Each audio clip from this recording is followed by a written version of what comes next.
Et sur Ado Crypto, les infos crypto pour ceux qui n'ont pas le temps, le meilleur ami du Bitcoin et des cryptos, mais aussi son meilleur ennemi, les gars. On va regarder ça ce matin, vous allez voir, c'est hyper intéressant. Et on va parler aussi de momentum, notamment avec BTC qui reste stable et ETH qui est en train de le superformer. Je pense que ça pourra vous servir aussi pour voir des retournements ou en tout cas des stagnations, des ranges.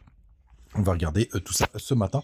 Restez branchés. Donc, BTC 66 700 $, plutôt stable. Ether qui prend 2%. On est à 3250. Le reste de la map est assez mitigé, même s'il y a plutôt du vert, comme du côté de Ton où on prend un joli 4%.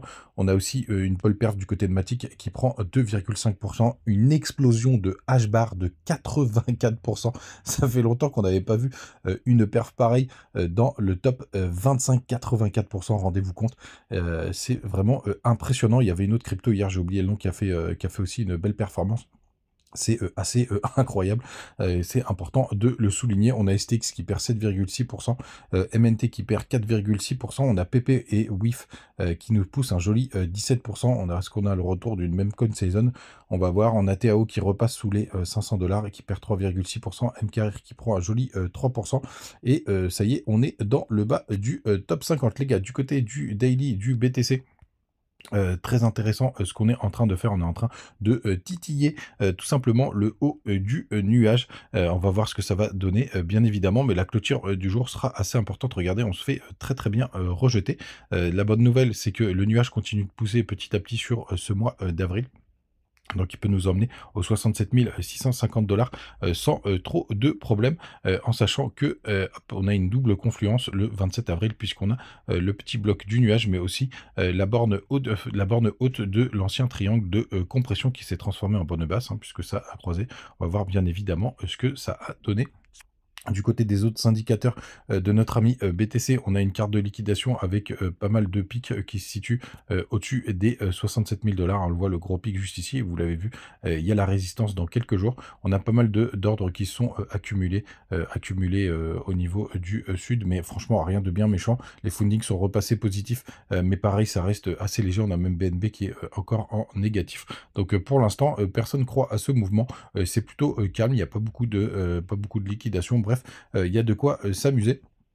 C'est hyper rangy ce que ça nous dit de ce côté-là. Ce que je voulais vous montrer aussi, les gars, c'est du côté de ETH. Regardez comme c'est très intéressant. Vous voyez, ETH continue sa tendance haussière. On fait toujours des hauts de plus en plus hauts.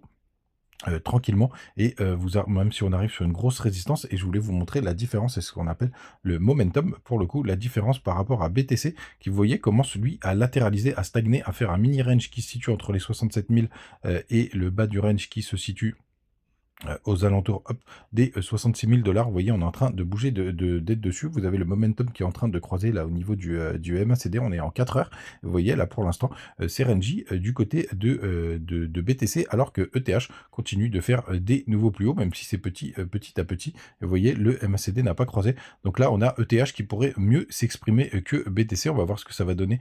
On va voir ce que ça va donner sur les plus longues time frames. On a fait un joli W qui sera bien confirmé si on arrive à breaker en gros les 3275.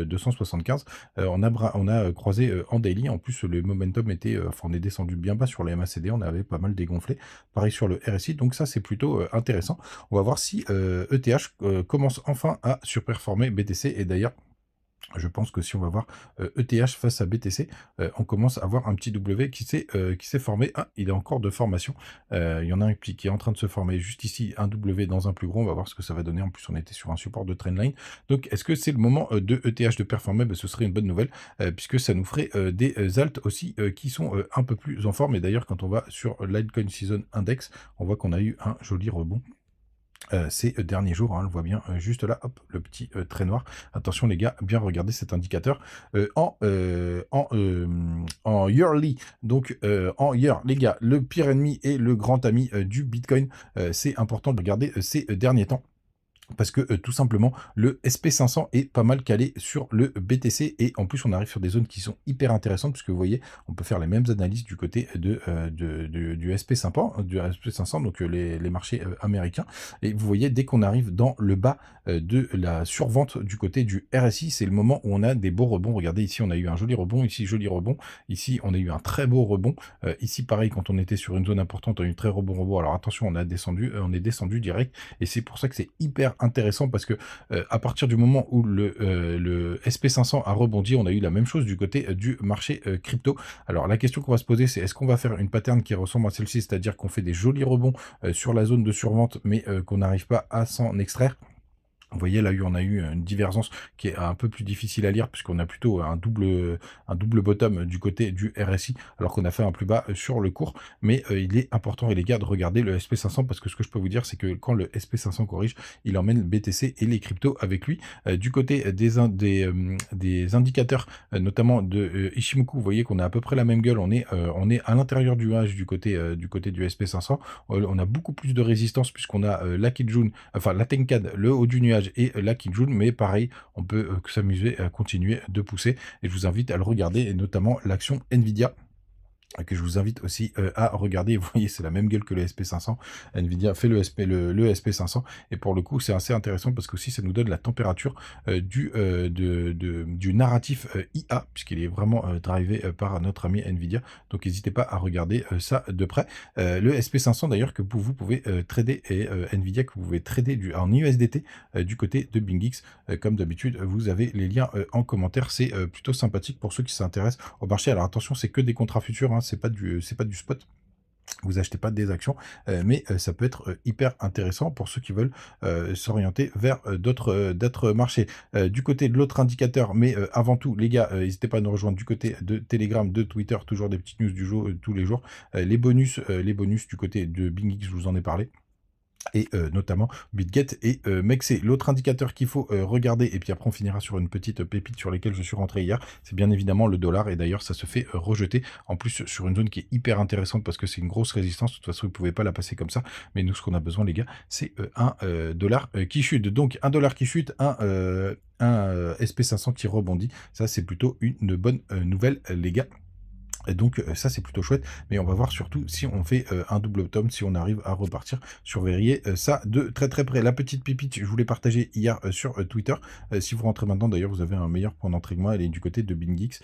C'est O4DX qui est sur un token lié au BRC20. Je crois qu'elle est à 0,90 ce matin. Vous avez un tout petit market cap. Je suis rentré assez fort hier. N'hésitez pas à aller faire vos propres recherches. Toujours pas de fondamental ici. Et je crois qu'elle est à 0,090 ce matin. Donc n'hésitez pas à ceux qui veulent jeter un œil. C'est plutôt pas mal. Elle est repassée à 0,92. C'est assez volatile. C'est un petit market cap. Vous avez tout. Les gars, du côté de Twitter, passez une très bonne journée. On se retrouve demain. Ciao.